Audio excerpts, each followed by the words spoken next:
안녕하세요. 사연을 시작하기에 앞서 구독과 좋아요 부탁드려요. 감사합니다. 사연 시작해 볼게요. 시어머니께서 제 밑반찬을 드시며 매번 어떻게 만드는 거냐고 물으실 때마다 저는 뿌듯함을 느꼈어요. 직장을 그만둔 지 1년, 가정주부로 있는 동안 요리에 더 많은 시간을 투자할 수 있었거든요. 사실 예전에는 요리할 시간이 많지 않았어요. 상담사로 일하면서 늘 바빴으니까요. 시어머니는 항상 저를 칭찬해 주셨어요. 자신이 음식 솜씨가 별로라는 걸 아시고 대부분 반찬을 사다 드셨다는 시어머니께서 제 요리를 좋아해 주시니 더욱 기뻤죠. 남편도 제 요리를 정말 좋아했어요. 그렇게 우리는 서로를 아끼며 행복하게 살고 있었어요. 남편의 동생이 있어요. 시동생이 얼마 전에 결혼했어요. 동서는 인테리어 디자이너라고 했죠. 동서는 처음 만났을 때부터 눈빛이 차갑다고 느꼈지만 가족이니까 잘 지내야겠다고 생각했어요. 그런데 다음 날 예상치 못한 전화가 왔어요. 동서의 목소리였어요. 지금까지 직접 연락한 적이 거의 없었는데 의외였죠. 이번 주말에 집들이 하는데 회사 사람들도 오고 특히 대표님까지 오시기로 했다며 긴장된다고 했어요. 그러면서 제가 요리를 잘한다고 시어머니께 많이 들었다며 집들이 음식 준비를 도와줄 수 있는지 물었어요. 잠시 망설였어요. 사실 동서와는 그다지 친하지 않았거든요. 결혼식 이후로 몇 번 만났지만 항상 어색했어요. 동서는 제가 가정주부라는 것을 무시하는 듯한 태도를 종종 보였거든요. 꼭 한 번씩 제 기분을 상하게 하는 말을 아무렇지 않게 내뱉곤 했죠. 하지만 결국 승낙했어요. 가족인데 도울 수 있으면 돕는 게 좋겠다고 생각했거든요. 그리고 어쩌면 이번 기회에 동서와 조금 더 가까워질 수 있지 않을까 하는 기대도 있었죠. 토요일이 되었어요. 오후 2시 약속대로 동서의 집으로 향했어요. 새로 이사한 아파트는 깔끔했고 인테리어 디자이너답게 세련되게 꾸며져 있었죠. 동서가 문을 열고 저를 맞이했어요. 단정한 차림새였지만 표정은 여전히 차가웠어요. 동서가 종이를 내밀었어요. 거기엔 제법 많은 요리 목록이 적혀 있었죠. 불고기, 잡채, 해물파전, 간장게장, 갈비찜. 꽤 정성이 필요한 메뉴들이었어요. 음식이 좀 많다고 했더니 동서는 대표님이 오시니까 신경 쓰인다며 처음으로 진심 어린 말투로 감사 인사를 했어요. 그 순간만큼은 동서가 진심으로 제 도움을 필요로 한다고 느꼈죠. 부엌으로 들어가 앞치마를 두르고 재료를 살펴봤어요. 다행히 필요한 재료는 모두 준비되어 있었어요. 먼저 시간이 오래 걸리는 갈비찜부터 시작했죠. 시간이 흐르면서 요리가 하나둘 완성되어 갔어요. 동서는 가끔 와서 진행 상황을 확인하고는 다시 거실로 돌아갔어요. 저는 묵묵히 요리에 집중했고 점점 풍미 좋은 음식 냄새가 집안에 퍼졌죠. 오후 5시 30분 거의 모든 요리가 완성되어 갈 무렵 현관벨이 울렸어요. 시동생이었죠. 밝은 성격이었던 시동생은 주방으로 와서 도울 일이 있는지 물었지만 동서는 제가 다 해주고 있다며 별로 도움을 주려 하지 않았어요. 얼마 후 다시 초인종이 울렸고 이번엔 회사 동료들이 오기 시작했죠. 저는 부엌에서 마지막 음식을 완성하고 있었어요. 사람들이 하나둘 모이는 소리가 들렸고 동서가 그들을 맞이하는 목소리도 들렸어요. 음식을 식탁으로 옮기기 시작했어요. 테이블은 금세 풍성한 음식들로 가득 찼죠. 사람들이 하나둘 모여들며 감탄했어요. 동서는 멋쩍게 웃기만 했어요. 저는 뒤에서 조용히 마지막 요리를 마무리하고 있었죠. 동서가 목소리를 높여 모두의 주목을 받았어요. 오늘 와줘서 정말 감사하다며 특히 바쁘신데도 시간 내주신 대표님께 감사하다고 했어요. 사람들이 박수를 쳤고 저는 그때 처음으로 그 대표님이라는 사람을 봤어요. 50대 초반으로 보이는 남성이었는데 왠지 낯이 익었어요. 그리고 동서가 저를 쳐다보더니 저희 파출부 이모가 요리를 참 잘하세요. 덕분에 이렇게 풍성한 상이 차려졌네요. 라고 말했어요. 순간 정적이 흘렀어요. 제 귀를 의심했죠. 파출부 이모라고요? 동서는 언제나 저를 기분 나쁘게 하는 재주가 있었어요. 이번에도 아마 또 저를 기분 상하게 할 목적으로 한 말이었겠죠. 동서의 소개에 사람들이 저를 바라봤어요. 어색한 미소를 지을 수밖에 없었죠. 그런데 그때 대표라는 분이 저를 유심히 바라보았어요. 혹시 오은정 선생님 아니신가요? 깜짝 놀랐어요. 그제서야 그분이 누군지 알아봤죠. 김 대표님. 예전에 제가 상담했던 연지의 아버지였어요. 아, 김 대표님. 저도 모르게 인사를 건넸어요. 김 대표님은 곧바로 고개를 숙여 정중하게 인사하셨어요. 이런 곳에서 뵙게 되다니. 정말 반갑습니다, 선생님. 그 순간 동서의 표정이 하얗게 변했어요. 눈이 휘둥그레지고 입이 벌어졌죠. 선생님, 정말 오랜만입니다. 잘 지내셨어요? 김 대표님이 다시 저에게 말을 걸었어요. 네, 잘 지내고 있어요. 대표님도 건강해 보이시네요. 연지는 어떻게 지내요? 덕분에 아주 잘 지내고 있습니다. 대학교도 무사히 졸업하고 지금은 취업해서 잘 다니고 있어요. 가끔 선생님 얘기를 하곤 해요. 정말 감사드립니다. 김 대표님의 진심 어린 말에 저도 기뻤어요. 연지가 잘 지내고 있다니 다행이었죠. 저는 예전에 상담사로 일할 때 연지를 맡았었어요. 사춘기가 심하게 왔던 연지는 항상 삐딱한 시선과 잦은 가출로 아빠를 힘들게 한 아이였지만 제게 처음으로 마음을 열었던 아이였어요. 엄마의 빈자리가 컸던 연지는 저를 통해 많이 변하고 아빠와의 관계도 개선되었죠. 그런데 선생님이 왜 여기서? 김 대표님의 의문이 담긴 질문에 시동생이 나섰어요. 제가 시동생의 형수라고 설명했죠. 김 대표님의 표정이 변했어요. 놀란 듯한, 그리고 뭔가 이해가 안 되는 듯한 표정이었죠. 그럼 방금 파출부라고 한 것은? 불편한 침묵이 흘렀어요. 동서는 여전히 창백한 얼굴이었죠. 동서는 더듬거리며 말하려 했지만 더 이상 말이 나오지 않는 듯 했어요. 저는 잠시 생각했어요. 화를 내야 할까? 아니면 그냥 넘어갈까? 갑자기 옛날 생각이 났어요. 상담사로 일할 때 어려운 상황에서도 항상 냉정함을 유지하고 최선의 방향을 찾으려 했던 그 시간들. 김 대표님, 오해가 있었던 것 같아요. 집들이 한다고 해서 요리를 도와주러 왔는데 아마 동서가 조금 긴장한 것 같네요. 최대한 부드럽게 말했어요. 동서를 직접적으로 질책하고 싶지는 않았거든요. 하지만 김 대표님은 쉽게 넘어가지 않았어요. 그는 제게 동서라면 가족이 아니냐면서 왜 동서가 저를 파출부라고 했는지 의아해했어요. 그의 표정에서 동서를 향한 실망감이 느껴졌죠. 시동생이 나서서 동서가 농담을 하려고 했던 것 같다며 설명했지만 사람들의 표정은 풀리지 않았어요. 특히 김 대표님의 시선은 여전히 차가웠죠. 농담이라고 해도 가족을 그렇게 소개하는 건 적절하지 않은 것 같군요. 김 대표님의 직설적인 말에 분위기가 더욱 얼어붙었어요. 동서는 거의 울 것 같은 표정으로 수습하려 했지만 이미 분위기는 엉망이 되었죠. 저도 최대한 상황을 수습하려고 했어요. 음식이 식기 전에 다 같이 먹자고 제안했죠. 사람들이 조금씩 음식을 먹기 시작했지만 어색한 분위기는 쉽게 가시지 않았어요. 특히 김 대표님은 계속해서 동서를 실망스러운 눈으로 바라보았어요. 식사가 어느 정도 진행된 후 김 대표님이 저를 따로 불렀어요. 우리는 발코니로 나갔어요. 밤바람이 시원하게 불었죠.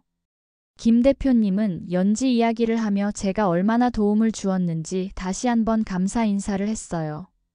저도 연지가 잘 지내고 있다는 소식에 기뻤죠. 하지만 김 대표님은 오늘 상황이 당황스럽다며 동서가 저를 파출부라고 소개한 것에 대해 불편함을 표현했어요. 저는 그냥 넘어가자고 했지만 김 대표님은 가족을 그렇게 대하는 건 이해할 수 없다며 단호하게 말했어요. 저도 마음이 아팠지만 더 이상 뭐라고 할 말이 없었어요. 집들이가 끝나고 사람들이 하나둘 돌아갔어요. 김 대표님은 떠나기 전에 동서에게 짧게 인사를 했지만 그의 표정은 여전히 차가웠어요. 다음 날 남편이 시동생에게서 전화가 왔다며 전했어요. 시동생은 많이 미안하다고 했대요. 동서는 특히 김 대표가 제 옛 내담자의 아버지였다는 사실에 완전히 멘붕이 왔다고 했어요. 남편의 말로는 동서가 요즘 회사에서 스트레스를 많이 받았고 특히 김 대표의 인정을 받고 싶어 했는데 이번 일로 완전히 망했다고 생각한다고 했어요. 저는 한숨을 쉬었어요. 화가 나면서도 한편으로는 동서가 걱정되기도 했죠. 너무 자신을 몰아붙이지 않았으면 좋겠다고 생각했어요. 일주일이 지나고 시어머니께서 연락하셨어요. 동서가 회사에서 스트레스를 많이 받는다고 하셨어요. 그날 집들이 이후로 회사에서 분위기가 안 좋아졌고 특히 김 대표가 동서를 차갑게 대한다고 했죠. 시동생도 걱정이 많다고 하셨어요. 동서가 요즘 잠도 잘 못 자고 스트레스를 많이 받는다고요. 한 달 후 동서가 결국 회사를 그만두고 새로운 회사로 이직했다는 소식을 들었어요. 저는 조금 걱정이 되었죠. 정말 회사에서 동서를 따돌린 걸까요? 그 책임이 저에게도 있는 건 아닐까? 그래서 김 대표님께 직접 연락을 해보기로 했어요. 예전에 상담소에서 받았던 연락처가 아직 남아 있었거든요. 우리는 그 주 금요일에 만나기로 했어요. 김 대표님이 제안한 카페는 조용하고 편안한 분위기였죠. 김 대표님은 연지 이야기를 하면서 제게 다시 한번 감사 인사를 했어요. 연지가 이번에 승진도 했다며 나중에 시간 되면 연지도 만나보라고 했죠. 저는 조심스럽게 동서 이야기를 꺼냈어요. 김 대표님의 표정이 조금 굳어졌지만 동서가 회사에서 따돌림을 당했는지 물었죠. 김 대표님은 그건 아닌 것 같다고 했어요. 그날 일 이후로 동서를 보는 시각이 바뀐 것은 사실이지만 직접적으로 불이익을 준 적은 없다고요. 오히려 동서에게 기회를 더 주려고 했지만 동서가 너무 예민해져서 모든 상황을 부정적으로 받아들인 것 같다고 했어요. 김 대표님은 제게 한 가지 말을 해주었어요. 사람은 자신의 선택에 책임을 져야 한다고요. 동서가 저를 그렇게 소개한 것은 동서의 선택이었고 그 결과에 대해서는 동서가 책임을 져야 한다고 했어요. 저는 자책할 필요가 전혀 없다고요. 집으로 돌아오는 길 마음이 한결 가벼워졌어요. 동서가 회사를 그만둔 것은 자신의 선택이었고 저는 그것에 대해 죄책감을 느낄 필요가 없다는 것을 깨달았거든요. 며칠 후 동서에게서 연락이 왔어요. 새 직장에 출근했는데 사람들이 정말 좋다고 했어요. 그리고 예전에 했던 행동에 대해 사과하면서 주말에 같이 식사하지 않겠냐고 물었어요. 요리 배운 것을 보여주고 싶다고요. 주말이 되어 동서의 집을 방문했어요. 남편과 함께요. 문을 열자 동서가 밝은 표정으로 우리를 맞이했어요. 동서의 표정이 전과는 완전히 달랐어요. 밝은 미소였죠. 거실로 들어가자 식탁에 정성스럽게 차려진 음식들이 보였어요. 비록 완벽하지는 않았지만 정성이 느껴졌죠. 동서는 요리 학원도 다니고 인터넷으로도 많이 배웠다고 했어요. 제 솜씨에는 못 미치지만 열심히 준비했다고요. 식사를 하면서 동서는 자신의 새 직장 이야기, 요리를 배우게 된 과정 등을 즐겁게 들려주었어요. 동서의 모습은 전과 달리 겸손하고 따뜻했죠. 식사가 끝난 후 동서가 저를 따로 불렀어요. 우리는 작은 발코니로 나갔어요. 동서는 저를 용서해줘서 그리고 좋은 조언을 해줘서 정말 감사하다고 했어요. 항상 자신의 커리어만 중요하게 생각했는데 이제는 그게 얼마나 잘못된 생각인지 알았다고요. 동서는 제가 상담사로 일했다는 것도 몰랐고 김 대표님 같은 분이 저를 그렇게 존경한다는 사실도 몰랐다고 했어요. 자신이 정말 편협했다고 말이죠. 그로부터 몇 개월이 지났어요. 동서는 새 직장에 잘 적응했고 우리 가족 관계도 훨씬 좋아졌어요. 동서는 이제 제게 요리도 배우고 가끔 고민 상담도 하는 친동생 같은 존재가 되었죠. 어느 날 시어머니께서 저희 집에 오셨어요. 저 덕분에 가족이 더 화목해진 것 같다고 하셨어요. 동서가 많이 변했고 요즘은 시어머니께도 자주 연락하고 음식도 가져다 드린다고요. 처음엔 걱정했는데 지금은 정말 좋은 며느리가 된 것 같다고 하셨어요. 그날 저녁 김 대표님에게서 뜻밖의 연락이 왔어요. 이번 주말에 연지가 집에 오는데 저를 꼭 만나고 싶다고 한다고요. 저도 연지를 만나고 싶었기에 바로 승낙했어요. 토요일이 되어 김 대표님의 집을 방문했어요. 초인종을 누르자 문이 열리고 활짝 웃으며 연지가 반겨줬어요. 눈앞의 연지는 제가 기억하던 반항적인 10대 소녀가 아니었어요. 세련되고 자신감 넘치는 성인 여성이었죠. 연지가 저를 꼭 안아주었어요. 연지는 대학을 졸업하고 지금은 패션 회사에서 일한다고 했어요. 연지의 눈빛은 예전과 달리 밝고 자신감이 넘쳤죠. 선생님, 늘 감사드리고 싶었어요. 선생님 아니었으면 지금의 저는 없었을 거예요. 연지의 말에 가슴이 뭉클해졌어요. 제가 상담사로서 했던 일이 이렇게 누군가의 인생에 영향을 미쳤다는 사실이 기뻤죠. 연지는 자신이 디자인한 스카프를 선물로 주었어요. 아름다운 실크 스카프였는데 연한 파스텔 톤의 색상과 우아한 패턴이 인상적이었어요. 대화를 나누면서 시간이 금세 흘렀어요. 연지의 성장한 모습을 보니 제가 상담사로서 일했던 시간들이 더욱 의미 있게 느껴졌어요. 돌아오는 길 남편에게 전화가 왔어요. 연지를 만난 이야기를 전했더니 남편은 제가 했던 일이 정말 소중했나 보다며 기뻐했어요. 집으로 돌아와 침대에 누워 생각에 잠겼어요. 지난 1년간 많은 일이 있었지만 결과적으로는 모두 좋은 방향으로 흘러갔어요. 동서는 더 따뜻하고 겸손한 사람이 되었고 연지는 멋진 성인으로 성장했죠. 다음 날 아침 시동생에게서 연락이 왔어요. 저희 집에 언제 한번 또 오라며 동서가 새로 배운 요리가 있다고 했어요. 시동생은 동서가 많이 변했다며 정말 감사하다고 했어요. 처음엔 당황스러웠는데 지금은 정말 좋은 아내가 되었다고요. 전화를 끊고 창밖을 바라봤어요. 햇살이 따뜻하게 비치고 있었죠.